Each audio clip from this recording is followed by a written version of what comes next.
Oila bilan buzilgan munosabatlar, omadsiz turmush va to'xtamayotgan heytlar. Maryam Tillayeva 27 yoshda. U haqida 3 ta fakt bilan tanishamiz.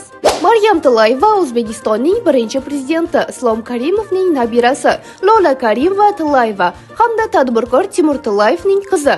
U 1999-yil 20-yanvarda Toshkentda tug'ilgan. Onasi UNESCOda elchi bo'lib ishlagani sababli Maryam Fransiya, Latviya va Shveysariyada yashagan. Ayniqsa Shveysariyada o'qigan yillarida musulmonlar va qora mag'izlarga nisbatan kuchli nafratga duch kelganini aytgan. Maryam bobosi Islom Karimovning so'nggi kunlarida buvisi va onasi bilan yonida bo'lganini eslaydi.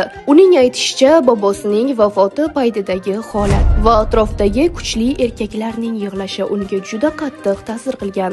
2021-yil aprel oyida Maryam bloger Amiran Sardarovga turmushga chiqqan. To'y Las Vegas shahrida bo'lib o'tgan, biroq ularning nikohi atigi 10 oy davom etgan. Ajrashganini birinchi bo'lib Amiran Instagramda e'lon qilgan. Bugungi kunda Maryam onasiga tegishli go'zallik salonlari hamda restoranlarga kirishi taqiqlanganini, onasi bilan ochiqchasiga gaplashishini istashini, biroq hozircha ular orasida sukunat hukmronligini aytgan.